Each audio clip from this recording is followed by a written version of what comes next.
I'm Irving, and I have no life, just like you. The Ballad of Irving. Irving.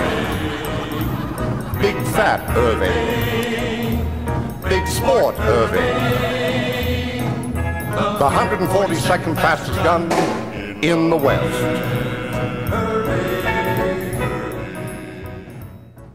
Earned in Blood is the second game in the Brothers in Arms series.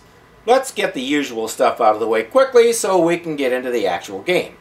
As before, we'll be playing the PC version. There's nothing wrong with the Wii version. In fact, it's a lot of fun if you don't have shaky hands. I do have shaky hands, but more important, my Wii won't. It's busted. So I go with the clips I have from one of my playthroughs on the PC. At the end of the first game, Road to Hill 30, Platoon Sergeant Mac Hassey told the men that there was a Colonel Marshall there to interview the men for General Eisenhower. His speech was cut short by mortar fire, and the game ended with the men running off to continue the war against Hitler's minions. Earned in Blood opens on one of Colonel Marshall's interviews. He's talking with our pal from the first game, Red Hartsock. He's asking what happened to Red from the jump out of their doomed plane up to the time of the interview. Colonel Marshall was a real person, and he really did go around the European theater of operations, interviewing soldiers, creating what were called after-action reports. The military brass analyzed these reports and used what they learned to improve tactics, equipment, strategy, and everything else. Red Hartsock is fictional, but he represents real soldiers that Marshall interviewed. As you progress through the game, you unlock lots of cool information, including pictures of some of Marshall's actual reports. This is a game, of course, but it's kind of sobering to realize that you're basically playing what somebody actually lived. We follow Red from the jump through his eventual hookup with Baker and beyond. Along the way, he picks up various squad members and you get to command them just like in the first game. One of the first guys he picks up is a fellow named Doyle who's from a totally different unit. Red kind of adopts Doyle and feels responsible for him. We also run into a few familiar faces like Sam Corian, Allen and Garnett, and some others. There are a couple of improvements from the first game. For one thing, if you run low on ammo, you can just move close to one of your men and get more ammo from him.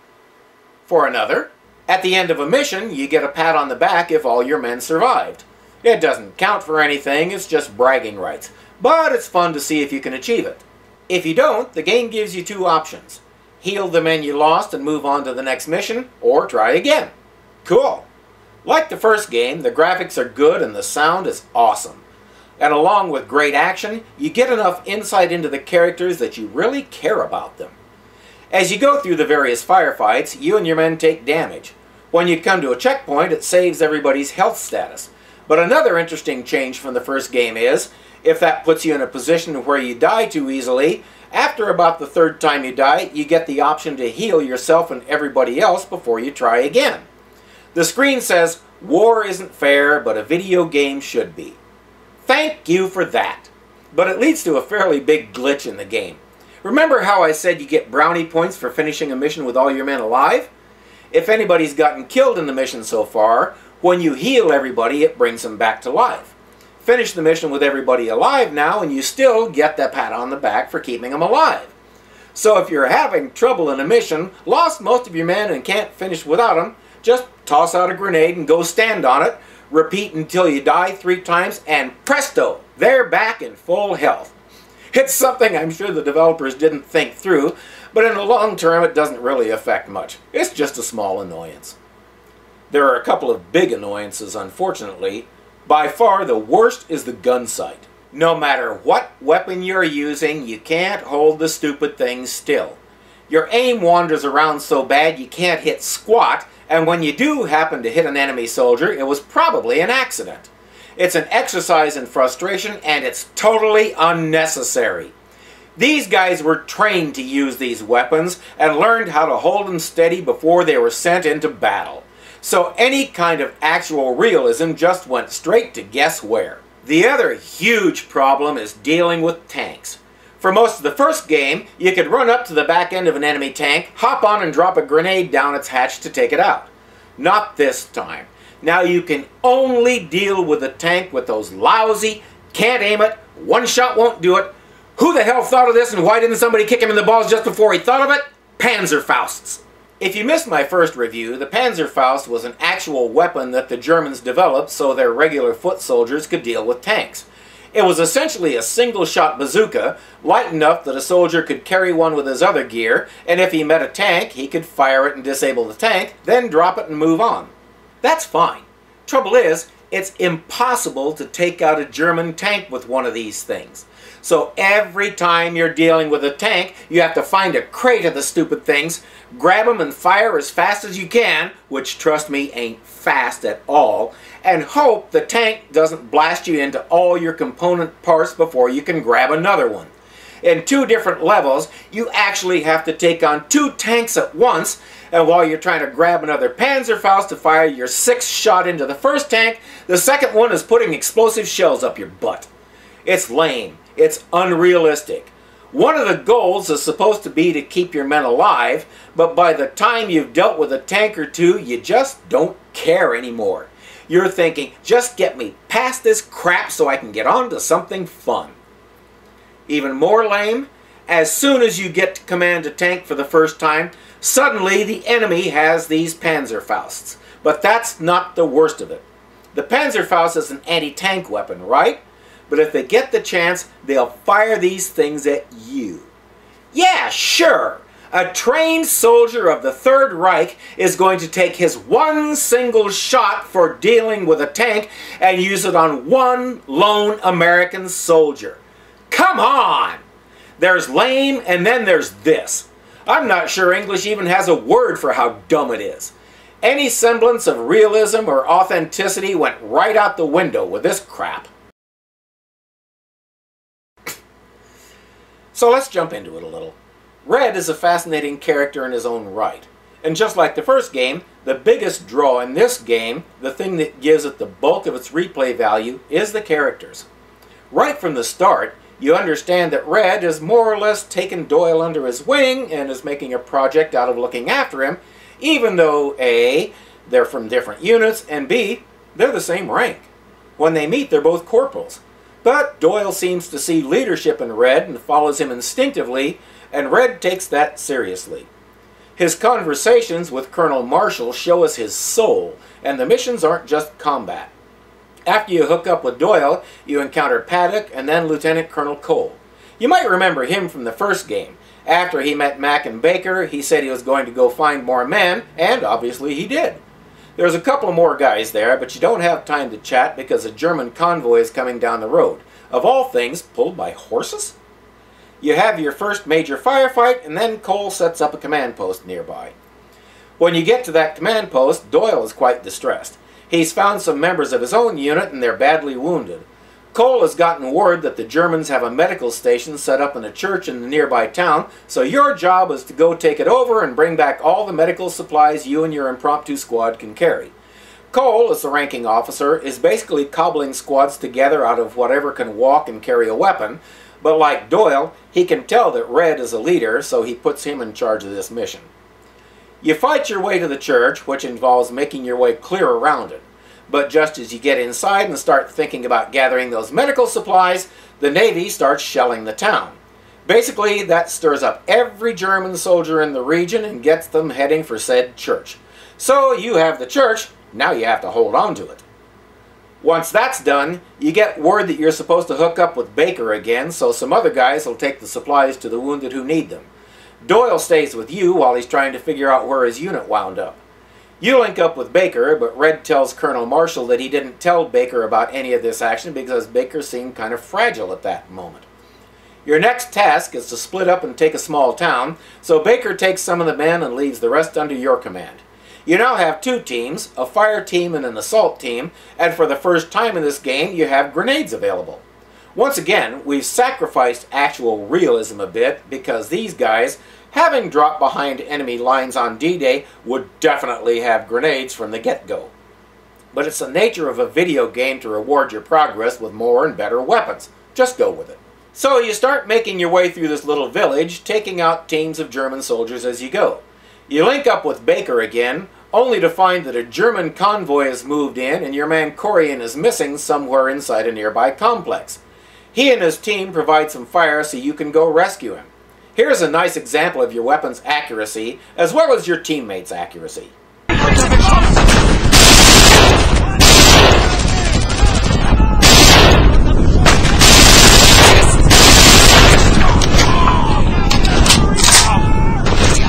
schlachten uns ab! I trust you saw how many kabillion shots it took to hit those guys, and how much damage I took in the process. Ultimately, you do find Corian here.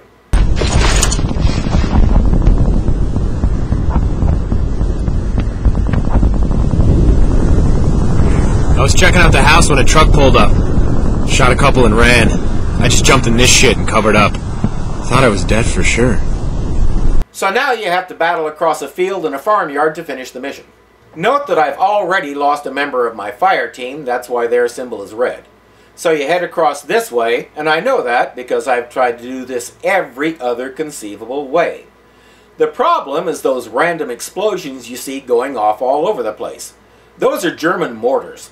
They land in random patterns, so the only way to get through this part is to run like hell and just blast away at the Germans as you go. Once again, you can see the sucky accuracy and how damn many shots it takes to do any damage to these guys. Meanwhile, they're steadily whittling my guys down to nothing. I'm low on ammo as usual, so I get some from Doyle. Why he has so much, I don't know, but it could have been any of my men because they all have an unlimited supply, unlike me. Now, watch how many shots I pour into these guys without hitting a damn thing. It's silly. It's more than silly. It's stupid and insulting to the guys who were really there. And there is absolutely nothing you can do about it.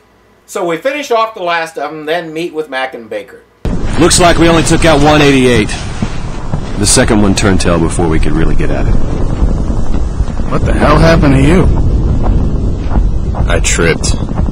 You have to love Corian's answer. And we see the screen that you get if you've lost somebody.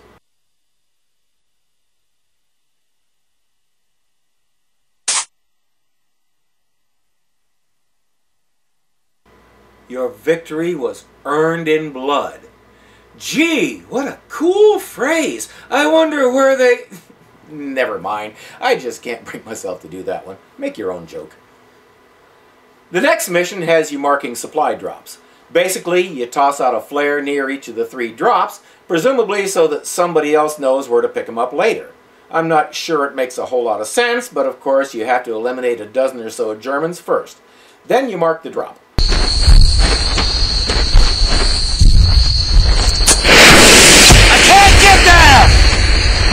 Each mission has several stages.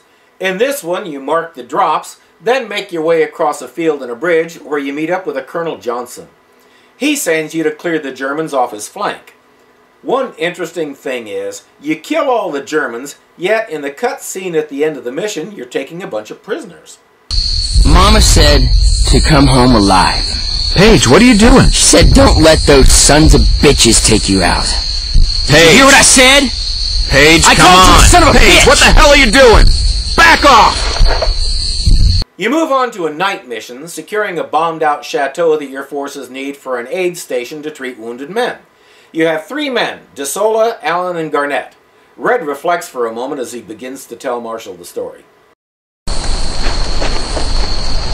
What's wrong? Allen and Garnett died the next morning.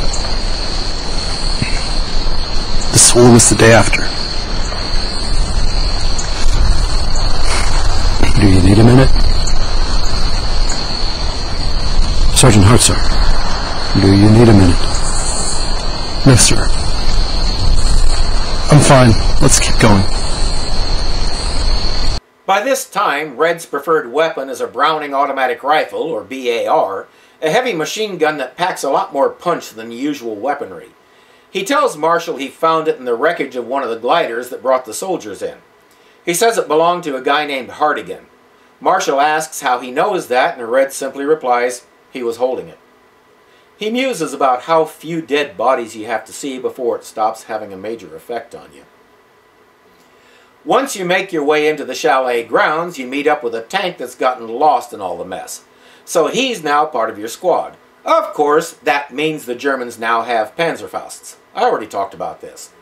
The main thing to remember is that you can position your tank in such a way that it can suppress the enemy and be fairly safe from their Panzerfaust fire, so you and your men can flank and take them out. So you and your men and your tank work your way in a rough circle until you meet another German tank and a mortar team, among others. This brings us up to Hill 30. Red has an interesting perspective on that, and we get a little more insight into his role in that battle, among other things. Baker didn't save us. Excuse me, Sergeant? Sorry, sir. What I mean is, I've been hearing a lot of talk around here that Baker saved us at Hill 30, bringing in the 2nd Armored Division and all. That's not what happened. I need armor support now! I mean right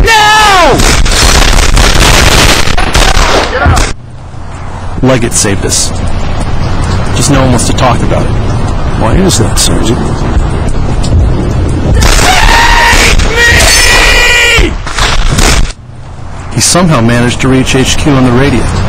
They sent the tanks. I can't confirm that. I thought Private Leggett's radio wasn't working.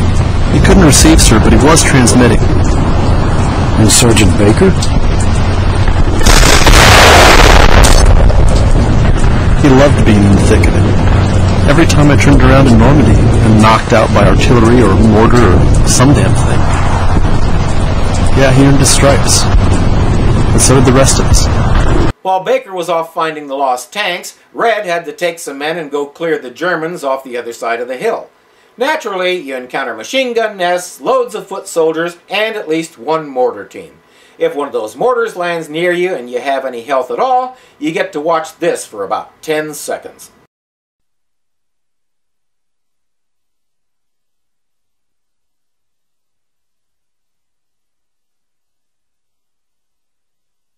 Boring! And don't you just love the way your vision and everything else just suddenly clears up? So once you take all that out, on to the really fun part, the tanks. This is one of my least favorite parts of the game because not only do you have to deal with half a dozen teams of soldiers, there are 2 tanks here. You can't drop a grenade into them because the tank commanders have the hatch closed. It's impossible to open it from the outside, don't you know? How the hell the Germans got inside is anybody's guess, but I suppose they used Hitler's secret transporter device. In any case, to deal with these tanks you have one, count them, one, crate of those lousy Panzerfausts. So you have to fight your way to it, all the while dodging the tanks, then figure out how to take 4 or 5 shots to destroy them before one shot from one of them destroys you. And don't expect to get behind them. Not gonna happen. These guys have X-ray vision, and you have a huge beacon sitting on top of your head that says, "I'm the player! Kill me!" At least that's my theory. I suppose it could just be bad programming, but my theory's more fun. Here's a good example of that little cheat I mentioned before. I've already lost 2 men, and my health is seriously in the red. So I tossed out a grenade and stood on it and let it kill me. If I do that a couple more times, I get this screen offering to heal me. Once it does, my dead guys are also back. I'm playing the game in easy mode for this review, but believe me, as you move up the difficulty ladder, you'll want to remember this trick, because you'll use it. A lot. So after Hill 30, Red gets his promotion, but mortar fire from a nearby train yard cuts it short. You head off and clear all that out, then meet up with Baker again. The ultimate goal, we finally learn, is to finish clearing a path through the towns of Carentan and Bopta, and eventually make it to Saint-Sauveur, where more troops will be coming in on gliders. Your job is to make it safe for him to do so. But there's one guy who won't be going with you because he just took a bullet in the shoulder. It went in and out, I think. Crowds weren't supposed to shoot at me. Little bastards. Ah, hurts like a son of a bitch. Yep. Larger-than-life Mac was hit. From here to the end, it's Baker and Red doing all the interacting. You work your way through the bombed-out town, taking down the remaining Germans. Of course, they still have 1 tank, so you have to Panzerfaust the crap out of it because there's no other way. This level also introduces us to the so-called grease gun, a light machine gun that the Americans called a grease gun because that's what it looks like. So it has a funny name, and as far as I'm concerned, that's its only claim to fame. It's impossible to figure out the sight, so anytime I have one, I get rid of it as quick as I can. The rest of the game is really just more of the same. There are variations, of course. At one point, when you're directing an American tank, some kind of explosion hits Red and blows off the third finger of his left hand. As he puts it, it figures that the only married guy in the unit would get his ring finger blown off. This injury is permanent. If you watch in the next game, Hell's Highway, Red still has this finger missing. At the end of the last mission, for reasons I won't detail in case you haven't seen the game, Red tells Marshall that he thought he could succeed where Baker failed. Reading between the lines, he means keeping all his men alive. But he says he didn't. He failed at least one man. Marshall gives him a little pep talk and Red's interview is done. As Red finishes his interview, the next man comes along to give his story, and Red goes back to join Baker. How did it go with Colonel Marshall? Oh, you know, I talked to Zero. Yeah, me too. You know we should write a book? Baker and Red, through hell and high water. Why not Red and Baker? Because I made sergeant before you did. Fair enough. If we ever get back to England, I'm buying you a whiskey. I like whiskey. This game has some much needed improvements, like the ability to get ammo from your buddies. But it has some downsides too, most notably the Panzerfaust crap I mentioned. If you're as big an online geek as I am, you can find a patch for the first game that steadies the gun sight so you can actually hit stuff. There's no such animal for this game, so you just have to blast away and rake the countryside the best you can and hope you hit the bad guys. Those two problems give it a lot less replay value than the first and third games. For all that, the game really is fun and puts you in the middle of some really great action. As with the first game, you get to know these characters, and as a result, you want to take care of them. It's not as good or as deep as the first one, and neither of them is as good as the third one, but you know what? That's how it goes. You make a game, get feedback from the players, and improve subsequent ones based on that feedback. For what it is, it's a decent game that you can enjoy again and again. If you're into self-abuse, you can even try it in authentic mode. Authentic mode removes the suppression markers and the save points, so you have to play through the game in one of the other modes to unlock it. Now, best I can figure, it's called authentic because it doesn't have the suppression stuff. Beyond that, there's really nothing authentic about it. The worst aspect of it is, the enemy will only shoot at you. More than once, I had 6 guys blasting away at a single German soldier from different sides, and this guy only had eyes for me. He completely ignored the rest of my team and went for me. Sorry guys, but that's not authentic. And through the 3 games in the Brothers in Arms series, that's one thing they still haven't gotten right. Authentic should mean they're going to shoot at whatever's the biggest threat. That's the whole idea of having a squad to suppress the enemy and divert their attention. But in authentic mode, it ain't gonna happen. If you really want to unlock the extras that you get for beating authentic and enjoy pain and frustration, go for it. Otherwise, don't bother. Play it in one of the other modes, enjoy the action and the characters, endure the drifting sights and the Panzerfaust crap, and waste a little time helping Red defeat the Nazis. I'm Irving, and I have no life, just like you.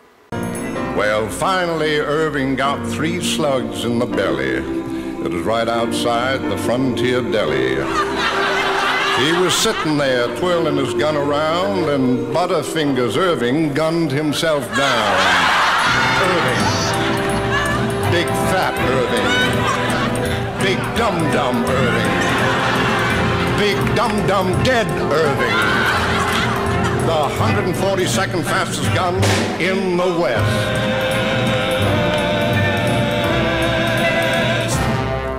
Really? Has this finger mission.